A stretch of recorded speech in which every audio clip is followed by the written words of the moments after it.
Hello.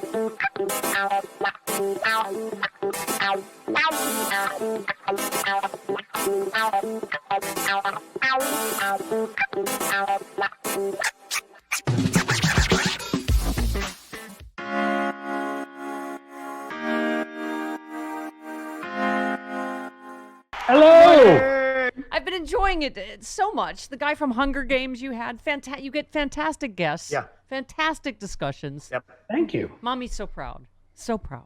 Okay. We need to get the other Hunger Games guy. What's his face? Oh my God, I'm forgetting his name. The black actor from Hunger Games, who's really good. Yeah. He follows me on Twitter. We've got to get him. I'm forgetting We his should just name. make it a whole Hunger Games sort of thing in the future. We'll get them all, John. Remember, he was like the savant on Hunger Games, the really cool savant with the other one. Yep. Yeah. Oh my God. Pissing me off. I'm forgetting his name. All right, let's get to job one. Cliff, you retweeted Chris Hahn, who said Bill Barr needs to be before a congressional committee next week. Subpoena him and send a squad car to pick him up. The spying he did on Congress makes Watergate looks like shoplifting a candy bar. We were just saying that before the break, how much worse this is than Watergate. And you said, yesterday, if you don't, you're sending yet another message that these fascist ghouls in the GOP can act with impunity. Not acting will only cost you your majority, but cost us our democracy. Honestly, enough with this already. Thank you, Cliff. Yes, sir. Please. I do what I can, Stephanie. I mean, look, we talk about this on unprecedented. I'm getting my own podcast wrong. It is unprecedented. It really is. We do, because it just frustrates the hell out of John and I when Democrats don't step up and take huge messaging opportunities to call these guys out for who they are, and B, when we don't go after them. And I mean, I'm not asking for a politicized investigation here. These guys ran 33 investigations on Benghazi. And they made things up and they lied and they called Hillary a terrorist and the rest. I mean, we now know what we suspected, which is Donald Trump, for political purposes, had Bill Barr running things for him and getting Adam Schiff's emails and Eric Swalwell's emails, and now even his Don McGahn, his own lawyer. I mean, this isn't supposed to be a democracy. I think we're still a democracy. How the hell can you not immediately call them in? And they should be getting investigated on numerous fronts, by justice, by Congress. This is ludicrous. If we don't have that balance of power, what do we have? Yeah, I mean, John, I don't want to see this headline anymore. Senate leaders demand Bill Barr, Jeff Sessions testify about shocking Trump data. Not demand, do it. We need to appropriate. Just do it. Yeah. Democrats, just do it. Don't say demand, threaten, right? And they're going to refuse anyway. They're going to say, oh, we're going to go to court because it's executive privilege. Me. Republicans would throw your ass in jail. Yeah. We don't. Yeah. And I don't know what it is. Yeah. Can I just say, my thing keeps tinging because your staff is sending me pictures of Superman's ass as we're talking. just so you know. Travis has his priorities. We don't hear it on our end. I feel discriminated against, by the way, as a straight guy, because you're not sending me any pictures of his butt. I asked for it, though. Sorry. Don't want to say I'm being harassed. Okay. That was a request. But it's the steps we go through, right? Chuck Schumer and Dick Durbin said in the statement they must testify before the Senate Judiciary, are subject to a subpoena if they refuse. Well, John, thank you. You've already stepped ahead. They're going to refuse. Right. You're going to need to subpoena them. This is, we can't, Democrats threaten, whatever. Do it. Yeah. Right. The problem Stop writing letters.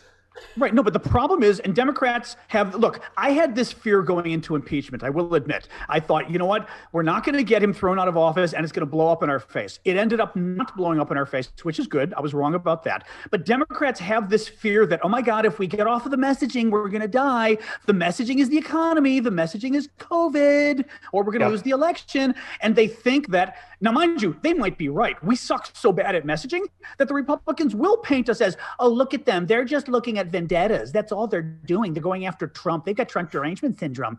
And we've got to improve our messaging so that we can do things like this. But I fear the Biden administration and I fear Congress is going to say, we're really worried about 2022 election. Let's not go after Trump. Oh, God, please, God. We only won't have a democracy to go after if that's true. That's the problem. But right. Cliff, obviously, the subpoena sought metadata related to 73 phone numbers and 36 email addresses.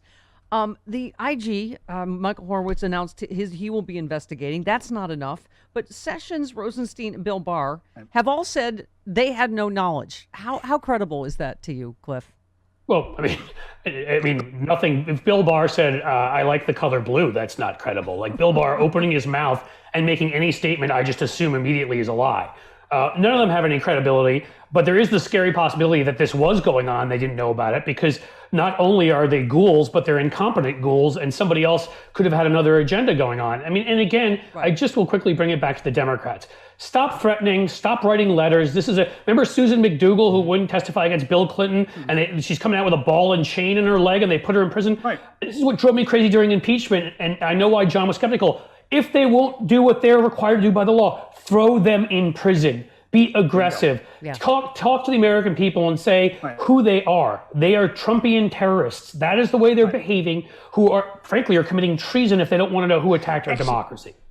Yeah. You know what? John. So actually, the thing again, messaging. The thing that we've got them on this is now we find out this morning that Trump even went after his own lawyer, Don McGahn. He tried to get or maybe he did get the White House lawyers, Apple iPhone data, and all of that. In other words, he was spying on his own lawyer. So now you got the protection. Now it's not just Democrats going after Trump because he went after Democrats. Trump went after his own lawyer, his own people. That gives you political cover, at least messaging cover that makes it very confusing for Republicans, because now are they going to defend Trump going after his own lawyer? Well, guess what that does? That makes Trump's lawyer want to testify against Trump now. Well, yes, John, and also not just Trump's lawyer, the White House lawyer, a Republican who is the White House that's lawyer. What I meant. That's what I meant. Right, the White right. House lawyer, yeah. But I mean, let's look at this. McGahn's wife was also got a similar notice from Apple.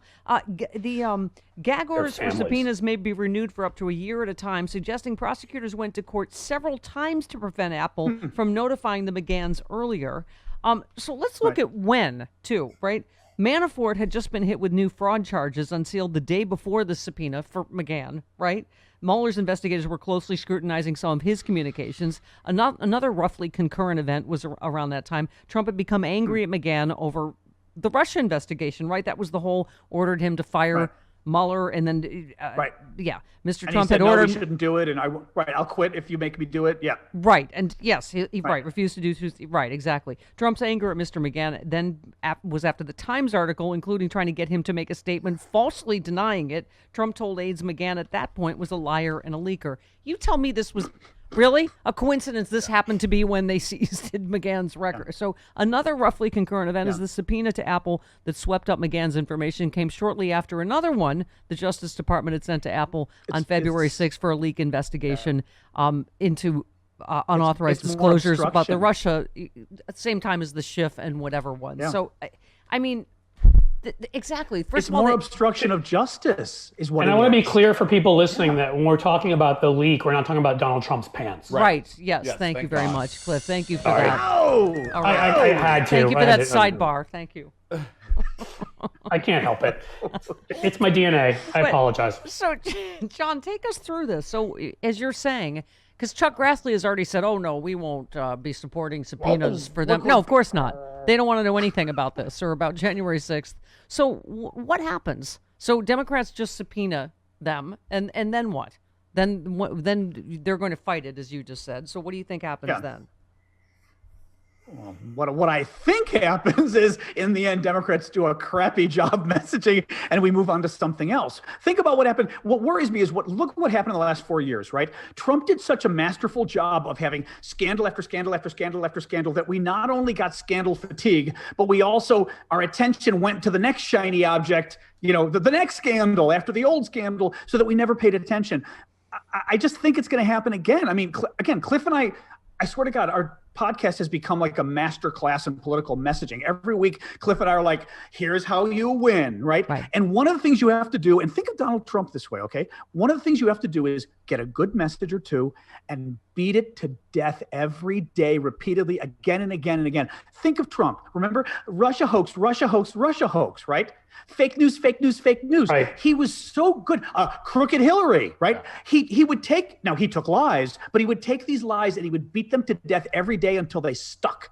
Right. We have to come up with some messaging on this stuff. And if they say, no, you're not coming, then up until now in the election, we keep talking about it over and over and over. Our slogan, I'll say quickly on our show, is let's just do with the truth what they do with lies. Can we message as aggressively and attack as often and hit them as hard with the truth?